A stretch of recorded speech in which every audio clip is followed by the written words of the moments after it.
ધોરણ 9 ગુજરાતી પ્રથમ ભાષા પદ્ય વિભાગના મુદ્દાસર પ્રશ્નોના ઉત્તર મિત્ર આપની સામે અહીંયા પ્રસ્તુત કરું છું.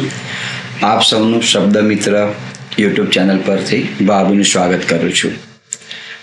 ટાટ એસમાં ગુજરાતી વિષય તો પદ્ય વિભાગના કેટલાક બહુ મહત્વના પ્રશ્નોની જાણકારી મેળવી. આ પ્રશ્નોમાંથી કેટલાય ઉત્તરો અથવા તો કેટલાક ઉત્તરો એ તમને ખરા ખોટામાં, ખાલી જગ્યામાં કે અન્ય પ્રશ્નોમાં પણ તમને કામમાં આવશે. એટલે એને ખૂબ ધ્યાનથી તમે એનો અભ્યાસ કરજો. પુનઃ આપ સૌનું હાર્દિક સ્વાગત શબ્દ મિત્ર યુટ્યુબ ચેનલ પર. પહેલો પ્રશ્ન છે, નીચેના પ્રશ્નના મુદ્દાસર ઉત્તર આપો, જે તમારે 150 થી 180 શબ્દોમાં લખવાના છે. પ્રશ્ન પહેલો છે, કૃષ્ણનું રૂપ મહાશુભકારી છે એમ કવિ શા માટે કહે છે? અથવા તો કૃષ્ણનું સ્વરૂપ મહાશુભકારી હોવા પાછળ કવિનો શું આશય છે? અથવા કૃષ્ણના રૂપને કવિએ મહાશુભકારી કહીને શું સૂચવ્યું છે? આમ ગમે તે પ્રશ્ન પૂછે તો તેનો ઉત્તર આ પ્રમાણે આવે. ઉત્તર છે કે આશરે 15મી સદીમાં ભાવનગર પાસેના તળાજા ગામમાં જન્મેલા નરસિંહ મહેતાના સાંજ સમય સામળિયો પદ ભક્તિ ગીતમાં કૃષ્ણના મધુર સ્વરૂપનું અથવા તો રૂપનું વર્ણન કરવામાં આવેલ છે. હવે જે સેકન્ડ પેરેગ્રાફ જે છે એ કાવ્યનો સારાંશ, જે ઉત્તર જે છે આમાં તમને જોવા માટે મળશે.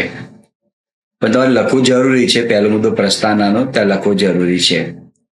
સાંજના સમયે ગાયોનું ધણ ગામ તરફ પાછું વળતું હોય એવે સમયે સામળિયો વૃંદાવનથી આવતો હોય એવા વર્ણનથી કાવ્યનો અદ્ભુત પ્રારંભ થાય છે. કૃષ્ણના રૂપની શોભા વર્ણવવા માટે નરસિંહ મહેતા જુદી જુદી ઉપમાઓનો સહારો લે છે. એટલે કાવ્ય મોટે ભાગે ઉપમા અલંકારમાં છે.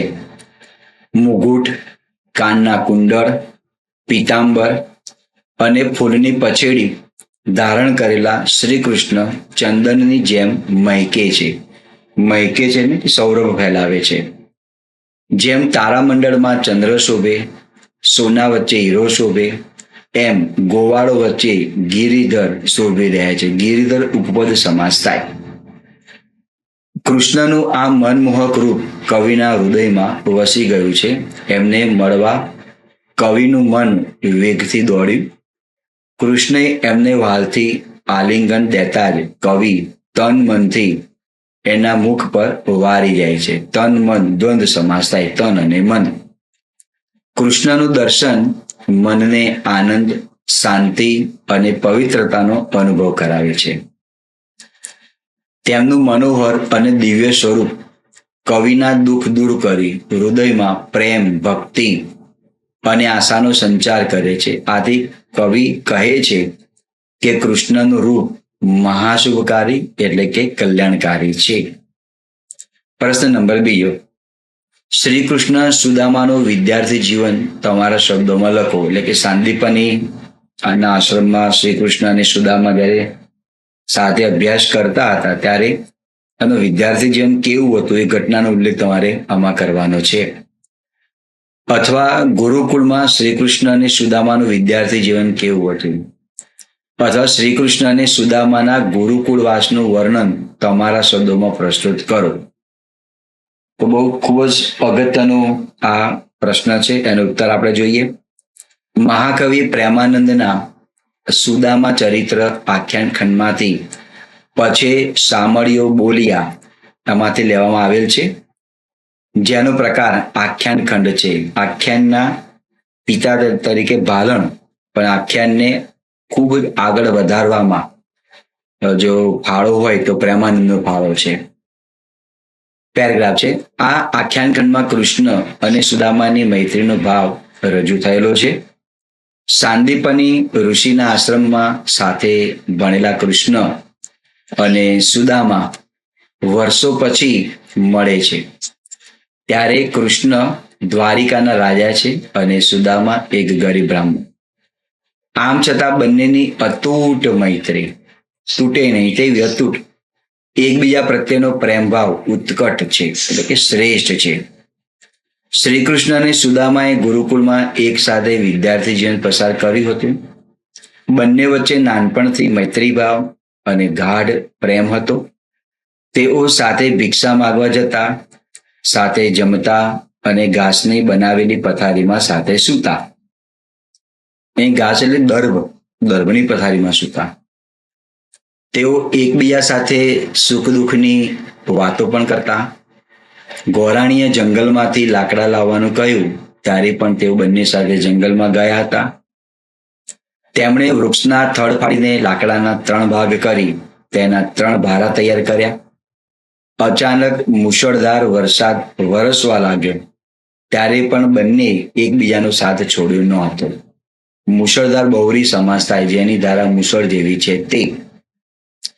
ત્યારે પણ બંને એકબીજાનો સાથ છોડ્યો ન હતો. આવા મુશળધાર વરસાદમાં ગુરુજી તેમને શોધવા નીકળ્યા હતા. શ્રી કૃષ્ણ સુદામા પાસે એ વાતનો ઇકરાર કરે છે કે સુદામાએ એને વિદ્યા શીખવી. તે વાતનો સુદામા વિનમ્ર ભાવથી સ્વીકાર કરી અને શ્રી કૃષ્ણની મહાનતાના પણ દર્શન કરાવે છે. અદ્ભુત આ બંને વચમાં મૈત્રી ભાવ છે. શ્રી કૃષ્ણ અને સુદામા વિદ્યાર્થી જીવનના સંભાળના વાગોળીને અતૂટ મધુર મૈત્રીનું શ્રેષ્ઠ ઉદાહરણ પૂરું પાડે છે. તમે આખું જે આખ્યાન ખંડ જે છે એ તમે લખી નાખો ને આ રીતે લખવામાં ઘણો ફેર પડે. કારણ કે જે પ્રશ્નનો ઉત્તર તમે આપવા માટે માંગો છો, ઉત્તરમાં કઈ પ્રકારની રચના હોવી જોઈએ. આ તો ના છૂટકે માનો કે તમને ઉત્તર નથી આવડતો તો પછી આખો પાઠનો સ્ટોરી કે તમે કઈ થોડી ઘણી યાદો હોય તો તમે લખી શકો, બરાબર છે. પણ એક શિક્ષક બનવા માટે આપણે જઈ રહ્યા છીએ ત્યારે ઉત્તરને બરાબર એને મઠારવાનો છે અને લખવાનો છે. તો છેલ્લે ડૂબતાનું જે તારણહાર કહી શકાય, તરણું, એ પ્રમાણે ક્યાંય ના આવડતો તો એ પ્રમાણે ત્યાં થોડું પ્લસ માઇનસ કરીને આપણે લખી શકાતું હોય. પછીનો પ્રશ્ન છે પ્રશ્ન નંબર 3. ગુર્જરીના ગૃહકુંજે કાવ્યના આધારે કવિનો વતન પ્રેમ વર્ણવો. વતન પ્રેમ અથવા તો કવિ સુંદરમનો વતન પ્રેમ ગુર્જરીના ગૃહકુંજે કાવ્યના આધારે તમારા શબ્દોમાં પ્રસ્તુત કરો. આ નો અલગ ના આવે, કારણ કે નોને જોડેલો છું તો મને ન જોડાઈ જાય છે કમ્પ્યુટરમાં ટાઈપ કરતા, એટલે અલગ લખેલું છે. પણ ખરેખર અલગ ના આવે, એ થોડી ટાઈપિંગની મર્યાદા હોવાના કારણે, કારણ કે મ અલંત છે અને તમે નો જોડે લખો તો મની સાથે ન ભળી જાય છે. ઉત્તર છે ગુર્જરીના ગૃહકુંજે. ગુર્જરી રકાર આવે. કાવ્ય વસુધા સંગ્રહમાંથી લેવામાં આવેલું છે. આ કાવ્યમાં કવિનો પોતાની જન્મભૂમિ પ્રત્યેનો અપાર પ્રેમ વ્યક્ત થયેલો છે. જનની અને જન્મભૂમિ સ્વર્ગથી પણ ચડિયાતી છે. આ જ વતનમાં કવિનો જન્મ થયો છે. અહીં જ તેમનું મસ્તીખોર બાળપણ પસાર થયેલું છે. એ મને યાદ આવ્યું, તમને કહ્યું કે સુંદરમ એટલે ત્રિભુવનદાસ લુહાર. તમે પહેલા લખી શકો પહેલી પંક્તિમાં. આના રચયિતા ત્રિભુવનદાસ લુહાર છે. તેનું ઉપનામ સુંદરમ છે. જોકે તેનું ઉપનામ તો ત્રિશુળ પણ હતું, કોયા ભગત પણ હતું અને મરીચી પણ હતું. પણ સુંદરમ નામને એમને વધારે બધી રચનાઓ લખી. ત્રિશુળ, મરીચી ને એમના પછી ઓછી એમને લખેલી છે, પણ સુંદરમ નામને એમને વધારે આપણને રચનાઓ આપેલી છે. એ તમારે લખવો તો લખી શકાય, જે મેં નથી લખ્યું પણ તમે લખી શકો. યૌવનની વાદળીઓ પણ અહીં જ વરસે, એટલે કે યુવાન અવસ્થા પણ એમાં જ પોતાના વતનમાં ગાળેલું છે. કવિએ પોતાના આ વતનમાં 3 ઋતુને મનભરી માણી. કવિ સુંદરમનો જન્મ, ત્રિભુવનદાસ લુહારનો જન્મ ભરૂચ પાસે આવેલું મિયા માતર ગામના વતની. વતનના ખેતરોમાં, ડુંગરોમાં ને કોતરોમાં ઘૂમ્યા. નદીઓમાં મન ભરીને નાહ્યા. કુદરતના ખોળામાં આરોપવાનો આનંદ લીધો. કવિએ વતનને પોતાના તન, ધન અને પુરુષાર્થના પ્રાણ સમર્પિત કર્યા. તન, મન અને ધન પણ લખી શકાય. વિશ્વરૂપી વાડીને સુફલિત કરવા કવિએ નસથી જીવન રન સિંચ્યું. આ આખી પંક્તિ રૂપક અલંકારમાં બને. વિશ્વરૂપથી વાડીને સુફલિત કરવાને માટે, એટલે સુફલિત એટલે ફળદ્રુપ કરવાને માટે કવિએ જીવન રસને સિંચ્યો. વતનમાં રડ્યા અને આનંદ કલ્લોળ કર્યો. એટલે જ્યાં રડવાથી બાબત આવી ત્યાં રડ્યા પણ છે અને આનંદ પણ કર્યો, કલ્લોળ પણ. બુકમાં કિલ્લોળ શબ્દ આપેલો છે, ખોટો છે. કલ્લોળ શબ્દ આવે. બુકમાં તમે જો તો કિલ્લોળ શબ્દ લખેલો છે, કિલ્લોળ શબ્દ ખોટો છે, કલ્લોળ શબ્દ આવે. જોડણીની રીતે કલ્લોળ શબ્દ સાચો છે. આખા વિશ્વમાં ફરવાનું સૌભાગ્ય પ્રાપ્ત થયું, પણ પોતાના વતન જો શું ક્યાંય મળ્યું નહીં. કવિ પોતાના જન્મભૂમિની માયા કદી ભૂલ્યા નહીં. આમ કવિનો વતન પ્રેમ ગુર્જરીના ગૃહકુંજે ની દરેક પંક્તિમાંથી ભારોભાર છલકાતો જોવા માટે મળી રહ્યો છે. જો કે આ કવિએ શેષ જીવન જે છે એ પોંડિચેરી આશ્રમમાં એમને કાઢેલું. મહર્ષિ અરવિંદ આશ્રમમાં તેમને મોટાભાગનું જીવન ત્યાં પસાર કર્યું. એની દીકરી જે છે એ પણ અત્યારે પોંડિચેરી આશ્રમમાં છે અને મહર્ષિ અરવિંદના જે આધ્યાત્મિક જે વાણી જે છે એને પણ આગળ ધપાવી રહ્યા છે.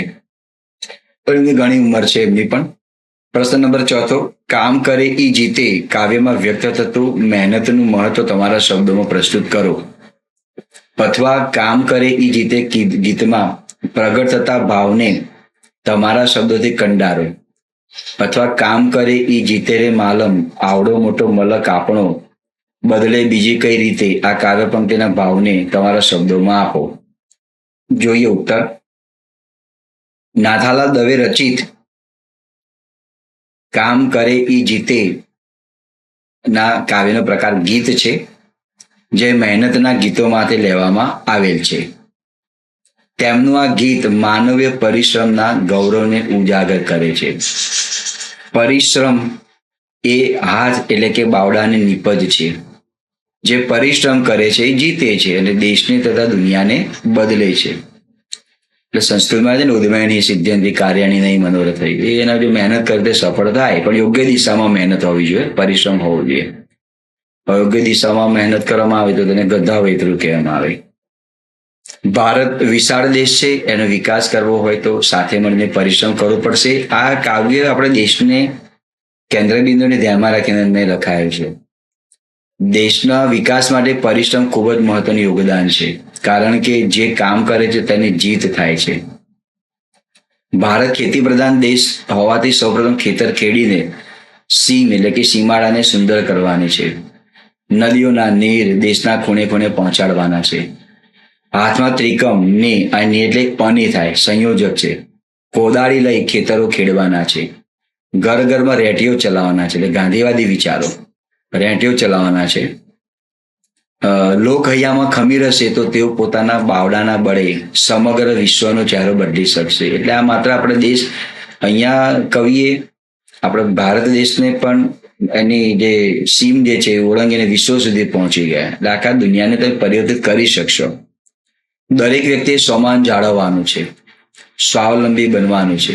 જે મહેનત કરે છે તે જીતે છે અને તેની મહેનતનો જ જય જયકાર થાય છે. હિન્દીમાં છે ને કોશિશ કરને વાલો કી હાર નહીં હોતી એ છે કાવ્ય. સોહનલાલ દ્વિવેદીનું છે, અમિતાભ બચ્ચનના પિતાજી નથી લખેલું એ કાવ્ય છે. કોશિશ કરને વાલો કી હાર નહીં હોતી. પહેલા તો એવું માનવામાં આવતું હતું કે આ જે કાવ્ય જે છે અમિતાભ બચ્ચનના પિતાજી એમનું છે, પણ એમનું નહોતું. આ જે છે એ એના પિતાના હરિવંશરાય બચ્ચન સોહનલાલ દ્વિવેદીનું છે. કોશિશ કરને વાલો કી હાર કભી નહીં હોતી છે. આમ આ ગીતમાં કવિએ મહેનત સાથે હૈયાના ખમીર એટલે આત્મવિશ્વાસ જેવો ભાવ છે અને સામૂહિક પુરુષાર્થની વાત કરીને સ્વનિર્ભરતા અને સ્વમાનની રખેવાળી કરવાનું સૂચવ્યું છે. તો જ્યાં સુધી આત્મવિશ્વાસ હોય, જ્યાં સુધી પરિશ્રમ હોય, જ્યાં સુધી બાવડામાં તાકાત છે ત્યાં સુધી આપણે કરીએ ને ત્યાં સુધી આપણને આપણું જે દિશા જે છે એ બદલવાની જરૂર નથી. એની મેળે દશા બદલી જતી હોય છે. પણ આપણે ઘણીવાર દશા બદલવાને માટે દિશા બદલીએ છીએ હસ્તરેખા ને ધ્યાનમાં રાખીને. એટલે દશાને બદલવાને માટે દિશા, જે દિશા પસંદ કે જે દિશા યોગ્ય મહેનત કરવામાં આવે તો આપણી દશા બદલી જતી હોય છે. તો આપણા ગુજરાતમાં કેટલાય ઉદાહરણો છે. ધીરુભાઈ અંબાણી પેટ્રોલ પંપ પર નોકરી કરતા પછી ભજીયાની લારી બનાવી. આજે તમે જુઓ એ જ દિશામાં આગળ વધે ને પેટ્રોલ પંપ રિફાઇનરી છે જામનગરમાં. નિરમાવાળા Karsanbhai Patel door to door cycle પર જે છે વોશિંગ પાવડર વેચવાને વાળે નીકળતા. આજે નિર્માના નામે ઘણું બધું છે. આવા કેટલાય છે. એટલે એ દિશામાં આગળ વધ્યા છે અને દિશામાં આગળ વધ્યા એટલે દશા તેની બદલાઈ ગઈ. પ્રશ્ન 5, આ જે કાવ્ય છે બધા મિત્રો બધા બોધપાઠ વાળા છે ને જયારે શાળામાં આપણે વિદ્યાર્થીઓને ભણાવીએ ત્યારે આવો બધું ઉપદેશ અમને આપવો પડે. અને આપણે પરીક્ષામાં ઉત્તીર્ણ થવાનું છે, પણ જ્યારે ખરેખર વર્ગખંડમાં આપણે જ્યારે ભણાવીએ છીએ ગુજરાતીના શિક્ષક તરીકે એને ગાવું પણ પડે અને વિદ્યાર્થીઓને આપણે સમજાવવું પણ પડે ઉદાહરણો આપીને. જેટલા ઉદાહરણો વધારે હશે, બાહ્ય જ્ઞાન જેટલું વધારે આપણે એને આપીએ એટલો વિદ્યાર્થીઓને ફાયદો થતો હોય. પ્રશ્ન નંબર 5, પુત્રવધુના આગમનથી ઘરમાં આવેલા પરિવર્તનની નોંધ. પુત્રવધુનું સ્વાગત આ ગીતના આધારે તમારા શબ્દોમાં લખો. હવે આ વિરલ કાવ્ય છે. આ કાવ્ય તને ભાગ્ય જોવા માટે મળે જ્યારે લગ્ન થઈને પુત્રવધુ આવે ત્યારે. અથવા તો પુત્રવધુનું સ્વાગત ગીતને ધ્યાનમાં રાખી પુત્રવધુના આગમનથી કયા કયા ફેરફારો જોવા માટે મળ્યા. જોઈએ કાવ્યનો ઉત્તર છે મકરંદ દવે, સાંઈ એમનું ઉપનામ છે.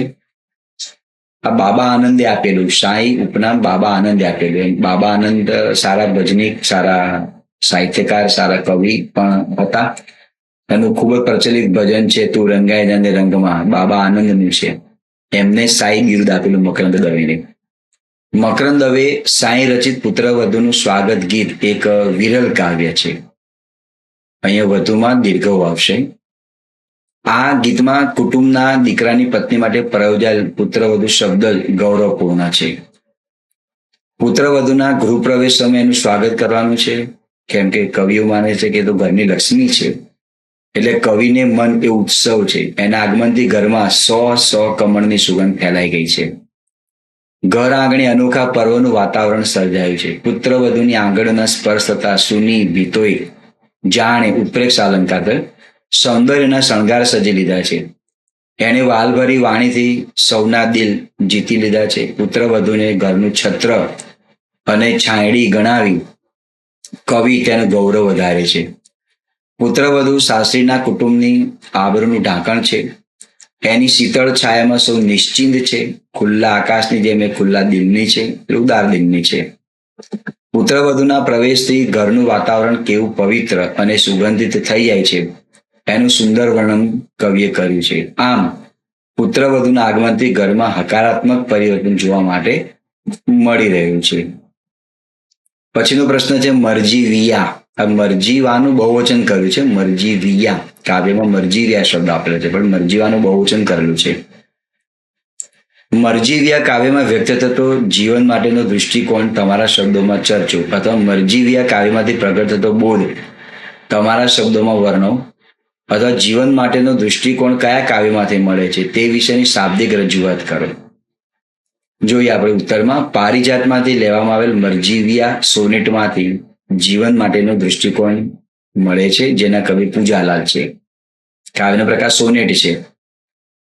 મરજીવાનું કામ શું હોય છે? સમુદ્રમાં સાચા મોતીને શોધવાનો શબ્દ જે છે મરજીવા, મરે પણ ખરો ને જીવે પણ ખરો, એટલે શબ્દ આપેલો છે મરજીવા, હિન્દીમાં ગોતાખોર. સમુદ્રમાં મોતી લેવા માટે જતી વ્યક્તિઓને મરજીવિયા કહેવાય. તેઓ જાણે છે કે સમુદ્રના પાણી, જાણે છે એટલે કે એમને ખબર છે, આ ઉત્પ્રેક્ષ અલંકારમાં નથી, તેઓને ખબર છે એનો અર્થ એવો થયો. તેઓ જાણે છે કે સમુદ્રના પાણી ઊંડા છે, એમાં અનેક હિંસક જળચર પ્રાણીઓ હોય છે. જળચર ઉપદ સમાસ થાય. આવા અગાધ સમુદ્રમાં જેનું તળિયું નથી, જેને આપણે માપી શકાતો નથી, તેઓ મોતી લેતા મૃત્યુનું પણ જોખમ હોય છે, એમને ખબર છે, છતાં તેઓ ડર્યા વગર, અટક્યા વગર ઉત્સાહથી સમુદ્ર તરફ આગળ વધતા જ હોય છે. એમનું મન મક્કમ હોય છે, એમના હૃદયમાં ઉત્સાહ અને સાહસ છે.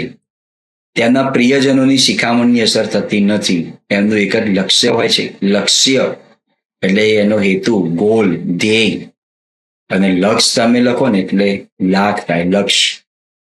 આ લક્ષ્ય છે. આથી સહેજ પણ ડર્યા વગર તેઓ જીવનું જોખમ ખેડે છે. તેઓ મૃત્યુના મુખમાં પ્રવેશ્યા હોય એમ સમુદ્રના અંધકારમય તળિયા ખૂંદી વળે છે.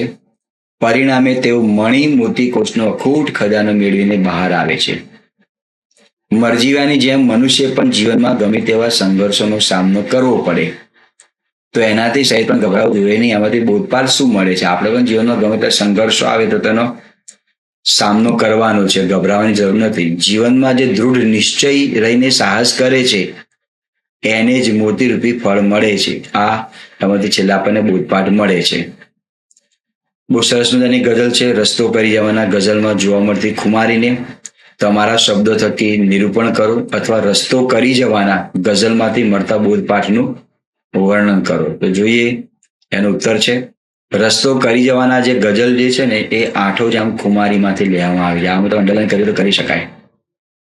જે અમૃતલાલ લાલજીભાઈ ભટ્ટ એનું મૂળ નામ, એમનું ઉપનામ છે ઘાયલ, જે સાહિત્ય જગતમાં ઘાયલ ઉપનામથી પ્રસિદ્ધ છે.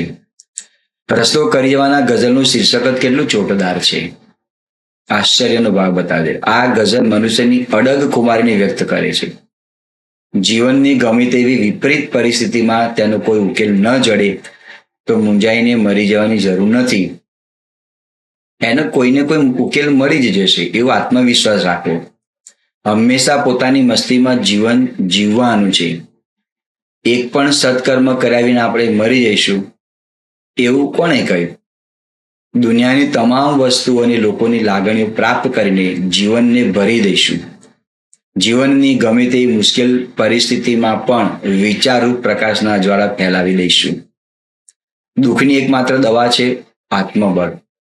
જીવનના દરેક જખમને અમી નજરથી એટલે અમૃતભરી નજરથી, બીજા શબ્દોમાં મીઠી નજરથી રૂજાવી દઈશું. અમે સ્વયં પ્રકાશરૂપ હોવાથી કોઈ એમને બુજાવી શકશે નહીં.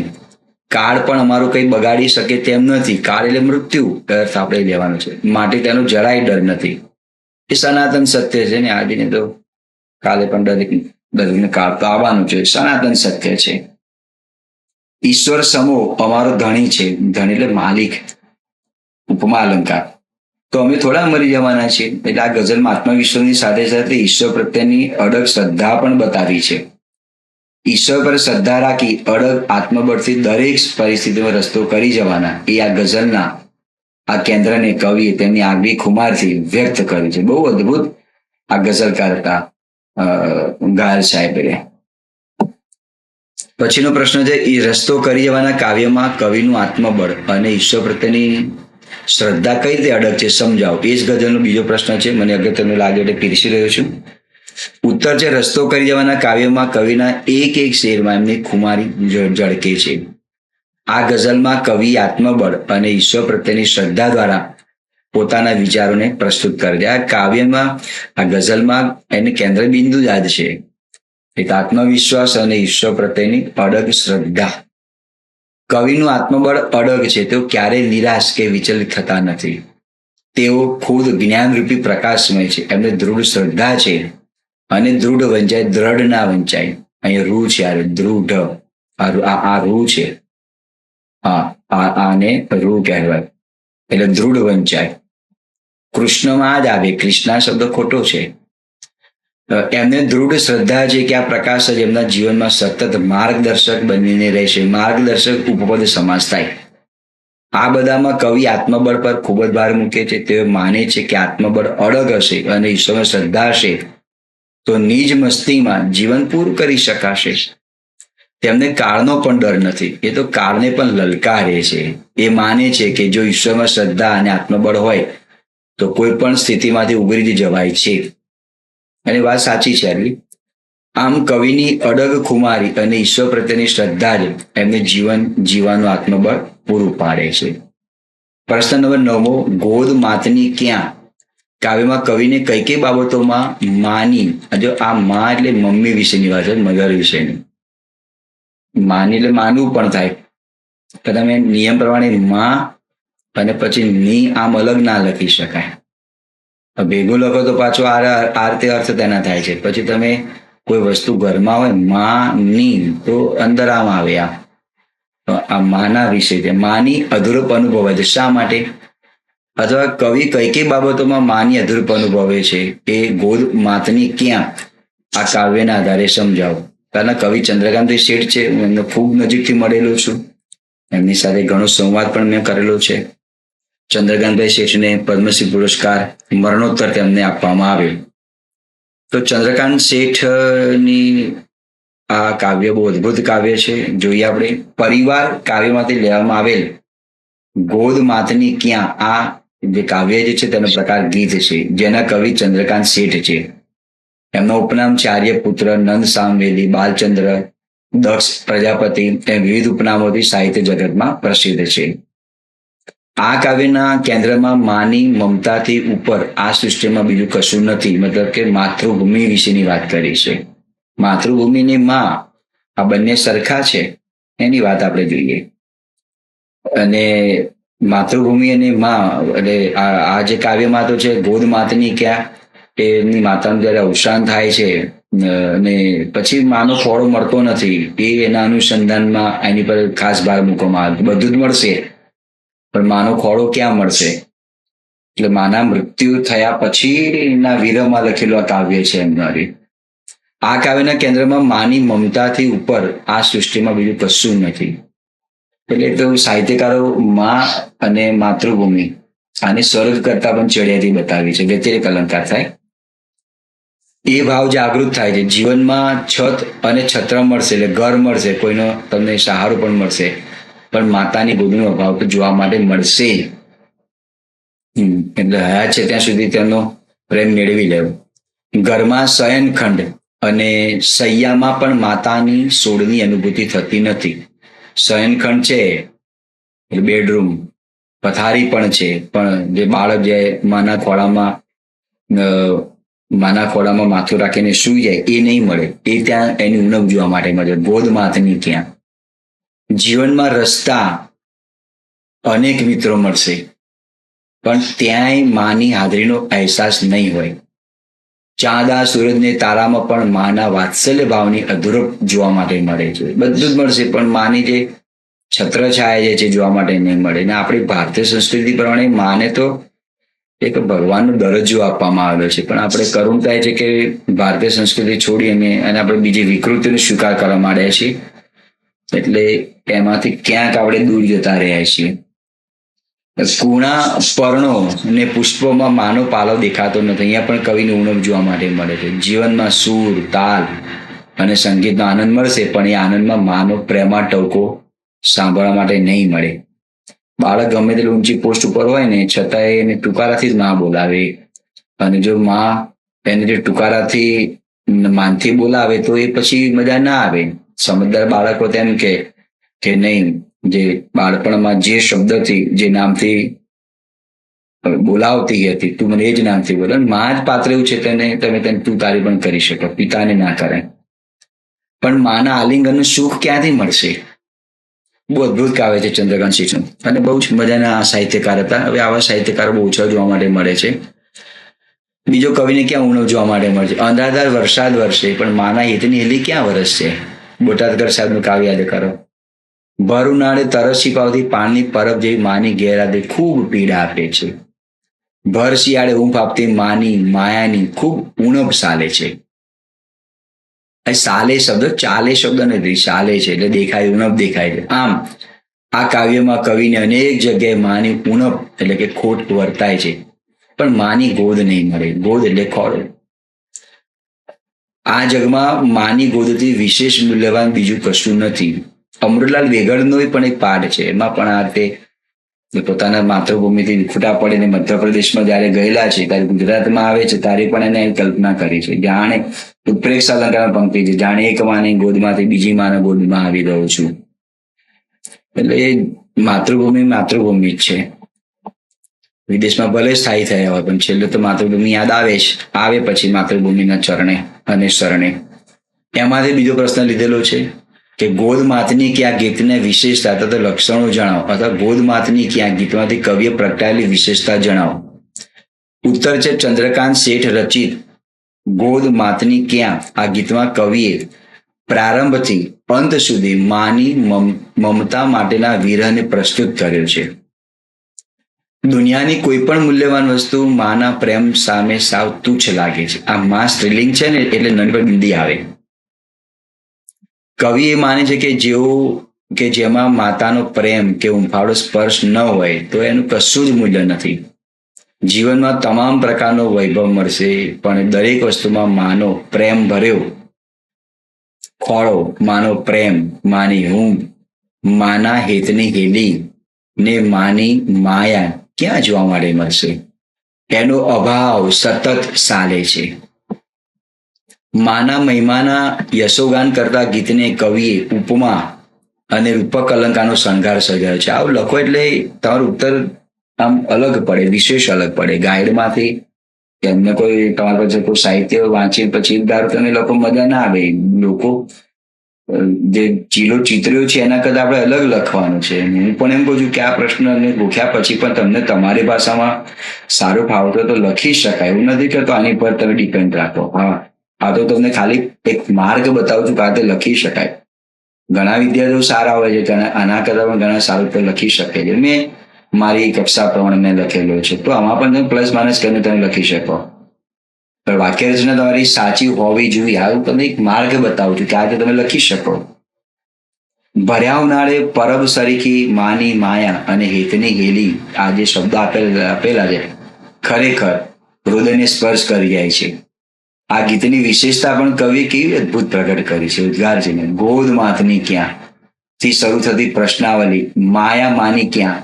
પ્રારંભ અહીંથી થાય છે અને એનો અંત અહીંથી થાય છે. માયા માની ક્યાં આગળ વિરામ પામે છે. બહુ અદભુત કાવ્ય છે. આ પ્રશ્નો જ માના પ્રેમ, લાગણી, માયા, ઊંઘને ઉજાગર કરીને માતૃપ્રેમને પ્રગટ કરે છે. કવિના મનમાં સાલતી માની અધૂરપ અને માનો ઝુરાપો આ ગીતને વિશેષ રીતે પ્રગટ થાય છે. અને અધૂરપ અને માનો ઝુરાપો આ ગીતની વિશેષતા રીતે પ્રગટ થાય છે. વિશેષ રીતે પ્રગટ થાય છે. લગભગ તાન નહીં આવે, વિશેષ રીતે પ્રગટ થાય છે. હું જે પીડીએફ તમને મોકલું એમાં ક્યાં સુધારા નહીં હોય, અને જે ઉત્તર તમને અહીં ક્યાં ટાઈપિંગમાં ભૂલ જોવા માટે મળતી હોય તો અહીં જોડે જોડે કરતો જ છે. એટલે તમે જ્યારે પીડીએફની ઝેરોક્સ તમે કાઢો, તમે સુધારા વધારા કરજો. અને તમને ચેનલ યોગ્ય લાગે તો મિત્રો તમારા મિત્રો સુધી શેર કરજો, લાઇક્સ કરજો અને તમારા પ્રતિભાવો તમે જણાવો. આનંદ થાય કે વિદ્યાર્થીઓ આજે છે એના વિશે કે તે વિચારી શકે છે. અને તમારા મિત્રો સુધી પણ તમે શેર કરો. મિત્રો, પ્રશ્ન નંબર 11 છે, મારા સપનામાં આવ્યા હરી. આ જે ગીત જે છે એને ધ્યાનમાં રાખીને હરિનું મિલન થતા અનુભવેલા, અહીંયા સ્પેસ આવશે અને સ્પેસ નથી મુકાયો, અનુભવેલા ગોપીના આનંદને તમારા શબ્દોમાં સજીવન કરો. અથવા તો હરિમિલનને તમારા શબ્દોમાં વર્ણવો. હરિમિલન તત્પુરુષ સમાસ થાય. રમેશ પારેખ રંપા, RAMPA, અમરેલીમાં તેમનો જન્મ થયેલો. સરકારી નોકરી જિલ્લા પંચાયતમાં નોકરી કરતા હતા અને સાહિત્ય જગતમાં તેમનું ખૂબ અદ્ભુત એમનું નામ છે. માનપૂર્વક લઈ શકાય એવા સાહિત્યકાર રહ્યા. એમના સમગ્ર કાવ્ય સંગ્રહમાંથી લેવાયેલું કાવ્ય છે 6 અક્ષરનું નામ. રમેશ પારેખ 6 અક્ષર થાય ને ઉપનામ પણ આ છે. અને રપા તે પણ એમને ઉપનામ તરીકે ધારણ કરેલું છે. 6 અક્ષરનું નામ કાવ્ય સંગ્રહમાંથી લેવામાં આવેલ મારા સપનામાં આવ્યા હરી. આ ગીતમાં કવિએ કૃષ્ણના પ્રેમમાં બાહોરી એટલે ગાડી ગેલી બનેલી ગોપીના મનોભાવ રજૂ કર્યા છે. એમને વરસાદ ઉપર આધારિત કાવ્યો, 16 વર્ષની કન્યા પર આધારિત કાવ્યો, રાધા કૃષ્ણને લગતા કાવ્યો, આ બહુ સરસ મજાના કાવ્યો આપેલા છે. ગોપીને ભાસ થાય છે કે એમના સપનામાં આવેલા હરિએ મને પ્રેમથી બોલાવ્યો, ઝુલાવી અને વાલી કરી. અહીંયા ગોપી અને કૃષ્ણ પ્રત્યેનો જે એકાગ્ર ભાવ જે છે, જે આત્મભાવ જે છે, જે પ્રેમ ભાવ છે, ભક્તિનો જે ભાવ જે છે એનું વર્ણન છે. આ ગોપીઓનો શ્રી કૃષ્ણનો, રાધા અને કૃષ્ણનો શુદ્ધ પ્રેમ છે, સાત્વિક પ્રેમ છે. પણ આજના સમયની અંદર એની જુદી રીતે એને જોવામાં આવી રહેલું છે. હું એનો વિરોધ કરું છું. બાકી સાત્વિક પ્રેમ છે. રાધા એ પ્રેમનું પ્રતીક છે. રાધા કોઈ પાત્ર નથી. રાધા એ પ્રેમનું પ્રતીક છે. જયારે ગોપીઓ શ્રી કૃષ્ણને ત્યારે એમને ચાહે અને પ્રેમ કર્યો ત્યારે તેમની આંખમાંથી જે આંસુની ધારા નીકળી, એ આંસુની ધારા શબ્દને પલટાવી નાખ્યો. તો ધારામાંથી શબ્દ બંધ રાધા બનેલો છે. અને કદાચ તમને વાતમાં વિશ્વાસ ન હોય તો તમે આખું ભાગવતને ફેંદી વળ્યો. રાધાનો જન્મ ક્યાં થયો હતો, એમના માતા પિતાનું નામ શું છે તમે જોઈ લો. એ રાધા શબ્દ ધારા, જે પ્રેમની જે ધારા જે છે, અશ્રુ ધારા જે છે એમાંથી આવેલો શબ્દ છે. એટલે રાધા એ પ્રેમનું પ્રતીક છે. તમે નેટ ઉપર પણ સર્ચ કરજો એમના માતા પિતા નામ શું છે, ક્યાં એમનો જન્મ થયેલો શું નહીં, તમને કોઈ માહિતી નહીં મળે. પણ આપણે રાધાને પાત્ર તરીકે સ્વીકારીએ. રૂપક છે, પ્રેમનું પાત્ર છે, અશ્રુની ધારા છે. એટલે ગોપીઓને શ્રી કૃષ્ણ પ્રત્યેનો જે પ્રેમ જે હતો, શાશ્વત પ્રેમ જે હતો, જે શુદ્ધ પ્રેમ હતો, જે સાત્વિક પ્રેમ હતો, એનું એક રૂપ એટલે આ રાધા જોવા માટે મળી. તો રાધા કૃષ્ણ કેમ કહેવામાં આવે છે? તો રાધા કોઈ એમનું પાત્ર નથી. રાધા જે છે પ્રેમ રૂપી કૃષ્ણ જે છે, એટલે કહેવાય રાધા કૃષ્ણ, રાધે કૃષ્ણ. પણ આજે તો આખું એનું બહુ જુદી જુદી રીતે તેને પીરસવામાં આવે છે. હું મારા મંતવ્ય જણાવું છું. આપ સંમત હો કે ના અલગ બાબત છે. પણ આ જે છે વાંચન ને અભ્યાસના આધારે તારણ નીકળેલું છે. ગોપીને ભાસ થાય છે કે એના સપનામાં આવેલા હરિએ મને પ્રેમથી બોલાવી, ઝુલાવી, વાલી કરી. એટલે કે ગોપી સ્ત્રીલિંગ છે એટલે નની પરનું સ્વર આવે. ગોપીના તરફ પ્રેમ પ્રગટ કર્યો. હરિ ગોપીની સામે ઉભા રહીને મરક મરક હસી રહ્યા છે, એટલે સ્માઇલ આપે છે. મરક મરક એટલે સ્મિત આપે છે. કૃષ્ણ જેમ દ્વારિકાના રાજા હતા એમ ગોપીના મનની દ્વારિકાના પણ એ રાજા છે. હરિમિલનનો પ્રસંગ ગોપી માટે આનંદનો અવસર છે. એ શુભ પ્રસંગે શુકન રૂપે ગોપીએ કંસાર રાંધવા માટે આધણ મૂક્યું છે. એટલે ગીતમાં જ ને આધણ મેલા છે મેં તો સિક્કા પર ઝૂલતા, આધણ ઉભરાઈ જાય મોરલી ક્યાંય વગાડી. એ ગીતમાંનું વર્ણન કરેલું છે. આ શુભ પ્રસંગે શુકન રૂપે ગોપીએ કંસાર રાંધવા માટે આધણ મૂક્યું છે, પણ એ આધણ પણ ઉભરાઈ જાય છે. પરંતુ હરિના પ્રેમમાં ભાવવિભોર બનેલી ગોપી તેમાં પોતાનો સંસાર ઓરી દે છે. એ એકરૂપ બની રૂપક થઈ ગયું છે. સબરીની જેમ, સબરી કઈ વેદો ઉપનિષદ ભણ્યા નહોતા, પણ છતાંય તેની જે ભક્તિ હતી નવધા ભક્તિ હતી. 9 પ્રકારની ભક્તિ એટલે નવધા ભક્તિ. એવું જરૂર નથી કે વેદ ઉપનિષદ ભણીએ તો અને તો જ આપણે ઈશ્વરને પ્રાપ્ત કરી શકીએ. ના, આ પ્રેમ ભાવ જે ગોપીઓ જે શ્રી કૃષ્ણને પ્રાપ્ત કરી પણ એ વેદ ઉપનિષદો ન તેમને આવી કશું જ ના આવે. વેદ ઉપનિષદ, વેદાંત આ કશું જ ના આવે, પુરાણો પણ કશું ના આવે, પણ એ મનનો શુદ્ધ પ્રેમ, શુદ્ધ ભાવ, તાત્વિક ભાવ ત્યાં જોવા માટે મળે. સબરીને પણ લોકો ટીકા કરતા કે ઉંમર થઈ ગઈ, બધું બંધ કરી દે, તને તારો રામ નહીં આવે. પણ રામ દર્શન કરવા માટે આવે છે, દર્શન આપવા માટે ને દર્શન કરવા માટે આવે છે. રામજીને સબરીના દર્શન કરવા હતા. એના પણ આધારે ગીતો છે, કાવ્યો પણ છે, તો એ પણ તમે જોઈ શકો છો. હરિના મુખેથી ઉદ્ગાર સરી પડે છે અને હરિ શું કે, અરે બાવરી, આ પણ જોડણી લખી છે, આપણને માન્ય છે. એમાં પૂર્ણ આત્મીયતા પામેલી ગોપીને હરિનો ઉત્તર મળી જાય છે. ખ્યાલ પડે છે કે હરિએ પણ મને ચાહ્યા છે. દયારામે પણ કૃષ્ણને આધારે ઘણા બધા કાવ્ય આપણને આપેલા છે. ભક્તિયુગના છેલ્લા કવિ નરસિંહ મહેતાને તમે યાદ કરો, મીરાબાઈને તમે યાદ કરો. આ બધાનો શુદ્ધ પ્રેમ છે. ત્યાં કોઈ પ્રેમની અંદર એવો કોઈ ભાવ જોવા માટે મળતો નથી. આમ આ ઉર્મી ગીતમાં સપનાનું મિલન જાણે કે જાગૃત અવસ્થાનું મિલન હોય એવી ભાવ દશા ગોપીના મનોભાવને નવી ઊંચાઈ આપે છે. પછીનો પ્રશ્ન આપેલો છે 12મો પ્રશ્ન. બહુ જ અદભુત આ ગીત છે. જો કે દરેકની પસંદગી બહુ સારી છે. આપણે જોઈએ, ભૂલો તો છે પાઠ્યપુસ્તકમાં 9મા 10મા, એ અલગ વસ્તુ છે, પણ જે કાવ્ય જે કવિએ મૂકેલા છે એની આધારે હું ચર્ચા કરું છું. માતા પિતા અને દીકરીના લાગણીવાળા સંબંધો એકોક્તિ. કારણ કે ગીતમાં માત્ર ને માત્ર દીકરી બોલે છે, નથી મા બોલતી, નથી પપ્પા બોલતા, બાપ બોલતા. આ વિધાનને પપ્પા કોણ મૂકું આ ગીત દ્વારા સમજાવો. અથવા દીકરીના લાગણીવાળા સંબંધો કયા કાવ્યમાં પ્રગટ થાય છે? દીકરી અને માતા પિતાના સંબંધોને એ કાવ્યને આધારે સમજાવો. નાની પર ડોટ છે, માતા સ્ત્રીલિંગ આવી ગયો ને એટલે ડોટ આવે. ઉત્તર છે દીકરીના લાગણીના સંબંધો પપ્પા હવે ફોન મૂકું એ કાવ્યમાં પ્રગટ થાય છે. આ કાવ્યનો પ્રકાર ગીત છે, જેના કવિ મનોહરભાઈ ત્રિવેદી છે. મનોહર ઉપપદ સમાસ થાય, જે વેળા કાવ્ય સંગ્રહમાંથી લેવામાં આવેલું છે. આ સંવાદ ગીત નથી, એ દીકરીની ફક્ત એકોક્તિ છે. એક વત્તા ઉક્તિ એવી સંધિ છૂટી પડે.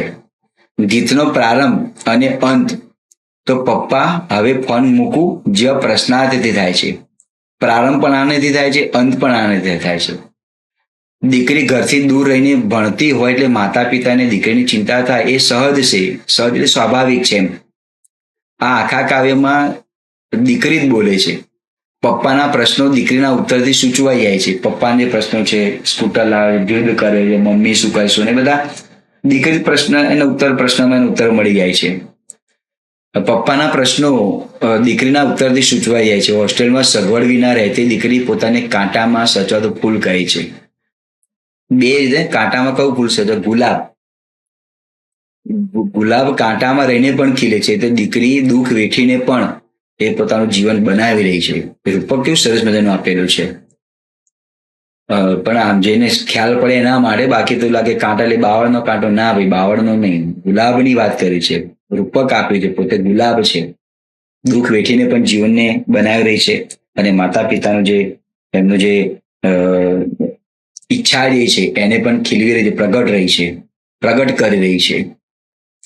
આ કાવ્ય ઉપર મિત્રો જેટલું બોલવું એટલું બોલી શકાતું હોય, પણ તમને કદાચ ગમે ના ગમે એટલે આપણે એને આગળ જવા દઈએ. હોસ્ટેલમાં સગવડ વિના રહેતી દીકરી પોતાને કાંટામાં સચવાતું ફૂલ કહે છે. ફાગણના લીલા કુંજાર કોઈ ઝાડવાનું પાન એમ થાય નહીં સૂકું. આ કાવ્યની પંક્તિ છે. આ પંક્તિ દ્વારા પોતે ખુશ છે એમ સૂચવે છે.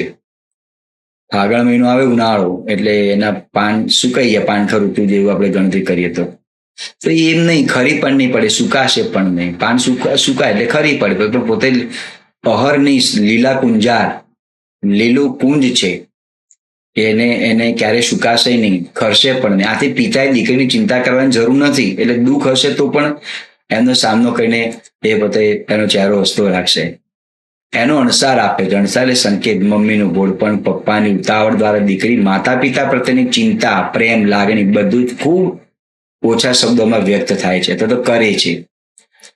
ટૂંકા શબ્દોથી વાત આગળ ચાલે છે, પણ એને પૂર્ણવિરામ તો આપવો પડે ને. એટલે છેલ્લે પિતાની મંજૂરી માંગે છે. તો પપ્પા હવે પણ મૂકો. આ બધા જે વિરામચિહ્નો મૂકેલા છે, જ્યારે તમે ઉત્તર લખો ને ત્યારે વિરામચિહ્ન પર ખાસ ભાર મૂકજો. આ વિરામચિહ્ન કોઈ ડિઝાઇન નથી. આ ગુરુ વિરામ છે, આ સિંગલ અવતરણ ચિહ્ન છે, અહીંયા કોમા છે, પપ્પાને ઉદ્દેશ્યને ક્યાં છે એટલે ત્યાં કોમા આવે, પ્રશ્નાર્થ ચિહ્ન છે. આ બધા વિરામ ચિહ્નો જ્યાં મૂકવા જેવા છે ત્યાં અવશ્ય તમે મૂકજો. એના માટે કોઈ કલર પેનનો ઉપયોગ ના કરતા, એને ગુડતા પણ નહીં. જે આવે છે આપણે યોગ્ય એ સ્વાભાવિક મૂકવાના છે. આ પ્રશ્નાર્થ સાથે વિનમ્રતા, માતા પિતાની પુત્રીના લાગણી ભર્યા સંબંધોની મીઠાશ જોવા માટે મળે છે. 13મો પ્રશ્ન છે, લોકગીત છે. તેજમલને ઓળખવા સાથીઓ કઈ પરીક્ષા કરી. પુરુષનું સ્વરૂપ ધારણ કરીને બેઠી છે ને, એટલે વિચારે છે કે તેજમલ જે છે એ ખરેખર સ્ત્રી છે કે કોણ છે. કઈ પરીક્ષા કરી. આ પરીક્ષામાં તેજમલ કઈ રીતે પાર ઉતરે તેનું વર્ણન તમારા શબ્દોમાં કરો. તેજમલ પેરેગ્રાફના આધાર જોઈએ. પહેલો મુદ્દો છે, તેજમલ એક વિરાંગના શૂરવીરતાને બિરદાવતો લોકગીત છે. એની કહાની તો આપ જાણતા હશો કે પિતાને એવું લાગે છે કે છોકરો નથી એટલે પોતે વાંજ્યા છે. આ વાત તેજમલ જ્યારે સાંભળી જાય છે ત્યારે એ પોતે પુરુષનું સ્વરૂપ ધારણ કરી પૌરુષત્વ બતાવી અને દુશ્મનોની સામે લડે છે, જીત અપાવે છે. એવું સારાંશ છે લક્ષ્મીબાઈએ. સાત દીકરીના પિતાને એક પણ પુત્ર નથી. જ્યારે શત્રુનું સૈન્ય પોતાના રાજ્ય પર આક્રમણ કરવા આવે છે ત્યારે પિતાને પુત્રની ખોટ સાલે છે. પોતાને વાંજ્યા સમજે લાચાર બની જાય છે. ગામની રક્ષા કરનાર કોઈ નથી. ત્યાં તો બાપુની મૂંઝવણ જોઈ અને તેજમલ નામની દીકરી પુરુષ વેશે શસ્ત્રો સજી રણે ચડે છે. જે ફોજમાં પોતે લડવા માટે જાય છે તેમાં પોતાની ચતુરાઈથી સ્ત્રીત્વના લક્ષણો છુપાવે છે. કારણ કે સ્ત્રીનું મન ક્યાં હોય? બંગડી છે, ચાંદલો છે, લિપસ્ટિક છે, પાવડર છે, એને પહેરવાની સાડી હોય. આની કસોટી દ્વારા પોતે એમ કહે છે કે પોતે સ્ત્રી છે, પણ છતાં એનામાં જે તાકાત જે છે પૌરુષત્વની છે, પૌરુષત્વ છે, પુરુષની છે, વિરાંગના છે, પણ વીરત્વ એનામાં રહેલું છે. એટલે એમ એક કસોટી લે છે. એનો પણ ઉલ્લેખ આપણે ત્યાં કરવાની જરૂર છે. દુશ્મન ઓળખી ન શકે માટે તેજમલ એક યુક્તિ કરે છે. તેજમલ પોતાના સાથી પુરુષોને સૌપ્રથમ સોનીની દુકાને લઈ જાય છે.